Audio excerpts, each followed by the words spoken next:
নমস্কার বন্ধুরা, আপনারা দেখছেন পারফেক্ট পলিটিক্স, সাদা বাংলায় রাজনীতির কথা। বন্ধুরা, দ্বিতীয় দফার ভোট শেষ হলো এবং বলতে গেলে শান্তিপূর্ণভাবেই শেষ হলো, ছোটোখাটো কিছু ঘটনা ছাড়া। অন্তত দ্বিতীয় দফার ভোটেতেও যেভাবে মানুষের জীবন বাঁচলো, প্রাণ বাঁচলো, একটাও কোথাও খুনোখুনির ঘটনা ঘটলো না, বোমা চললো না, গুলি চললো না, তাতে দ্বিতীয় দফা ভোটেও কেন্দ্রীয় বাহিনীকে মানে ইলেকশন কমিশনকে যে 100তে 100 না দিলেও 90-80 দেওয়াই যায়, সে বিষয়ে কোনো সন্দেহ নেই। আর তার ফলে যেটা হলো সেটা হচ্ছে রেকর্ড। কি রেকর্ড হলো বন্ধুরা? আপনারা জানেন যে প্রথম দফাতেই ভোটদানের রেকর্ড হয়েছিল এবং সেই রেকর্ড পুরনো সমস্ত রেকর্ডকে ছাপিয়ে গিয়েছিল। আর দ্বিতীয় দফাতে ঠিক একই রেকর্ডের পুনরাবৃত্তি হলো। প্রথম দফায় যেমন ভোটদানে রেকর্ড হয়েছিল, দ্বিতীয় দফাতেও ভোটদানে রেকর্ড হলো, যেটা কিনা পরিবর্তনের যে ভোট 2011 সালের, সেই পরিবর্তনের ভোটের রেকর্ডকেও ভেঙে দিল। বন্ধুরা, 2011 সালে মমতা বন্দ্যোপাধ্যায় সিপিএমকে হারিয়ে ক্ষমতায় এসেছিলেন, বামফ্রন্টকে হারিয়ে ক্ষমতায় এসেছিলেন এবং সে বছরও কিন্তু রেকর্ড ভোট পড়েছিল। 2011 সালে 84.33% ভোট পড়েছিল, অর্থাৎ রেকর্ড ভোট পড়ার ফলে মমতা বন্দ্যোপাধ্যায় সেবার বামফ্রন্ট সরকারকে ঝেঁটিয়ে বিদায় করে ক্ষমতায় এসেছিল। আর এবার 2026-এ বিকেল 3টে না বাজতেই যেটা দেখা গেল যে সেই 84.33%-এর যে রেকর্ড, সেই রেকর্ডটাই ভেঙে গেছে। বিকেল 3টের সময় সেই রেকর্ড ভেঙে গেছে। 3টের সময়ই দ্বিতীয় দফার ভোটে 86.35% ভোট পড়ে গেছে। আর সন্ধে 6টার পর যে ভোটের রেকর্ড, সেই রেকর্ড 92% পেরিয়ে গেছে। অর্থাৎ প্রথম দফার ভোটের সঙ্গেই কিন্তু দ্বিতীয় দফাতেও পাল্লা দিয়ে ভোটদান হয়েছে।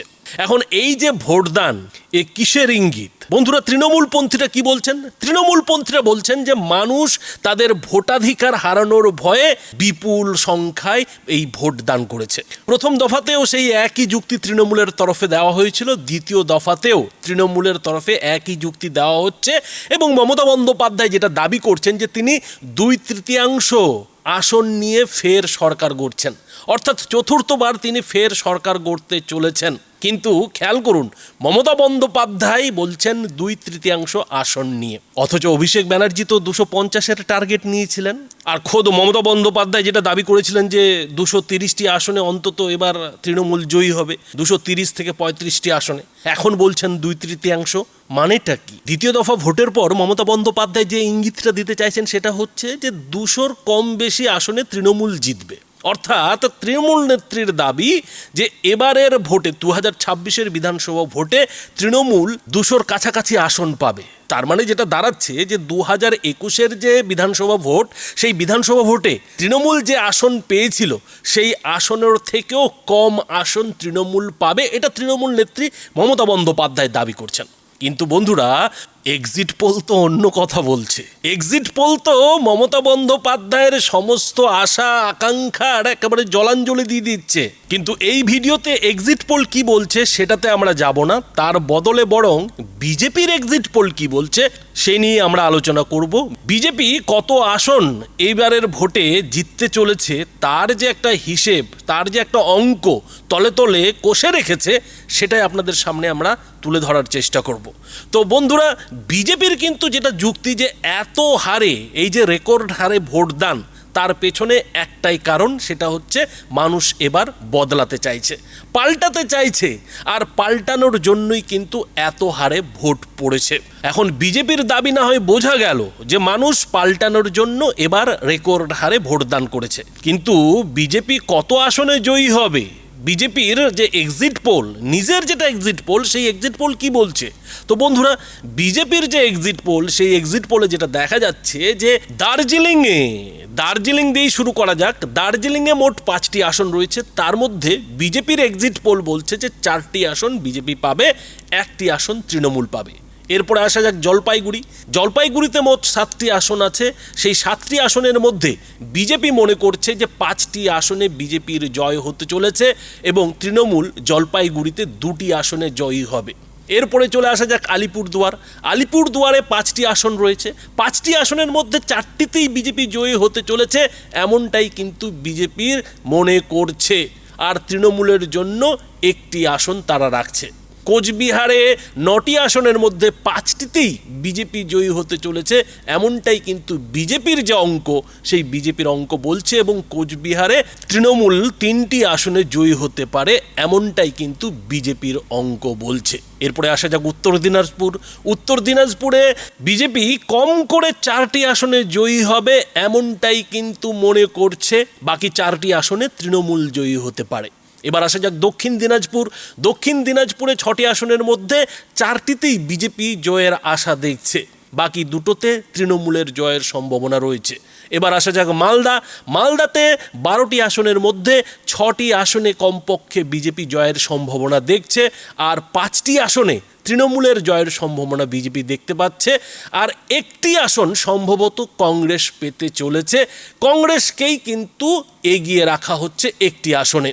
মুর্শিদাবাদে 22টি আসনের মধ্যে 8টিতে বিজেপি জিততে চলেছে এবং 12টিতে তৃণমূল জিততে চলেছে। অর্থাৎ মুর্শিদাবাদে কিন্তু বিজেপির থেকে তৃণমূল ভালো ফল করছে। অন্তত বিজেপির যে অঙ্ক সেই অঙ্কেই এটা স্বীকার করে নেওয়া হচ্ছে, এবং সেই সঙ্গে মুর্শিদাবাদে সিপিএমকে একটি, অর্থাৎ বামফ্রন্টের যে জোট সেই জোটকে একটি, এবং কংগ্রেস একটি আসন পেতে পারে বলে কিন্তু বিজেপি মনে করছে। এবার আসা যাক নদিয়া। নদিয়াতে 17টি আসনের মধ্যে 9টিতে বিজেপি জয়ী হতে পারে, জয়ের সম্ভাবনা রয়েছে, এবং তৃণমূলের কিন্তু এই নদিয়াতে 7টি আসনে জয়ের সম্ভাবনা রয়েছে, আর একটি আসন অন্য দলের কাছে যেতে পারে। এরপরে আসা যাক উত্তর 24 পরগনা। উত্তর 24 পরগনাতে সব থেকে বেশি বিধানসভার আসন রয়েছে 33টি, আর এই 33টি আসনের মধ্যে 18টিতে বিজেপি জয়ের সম্ভাবনা দেখছে।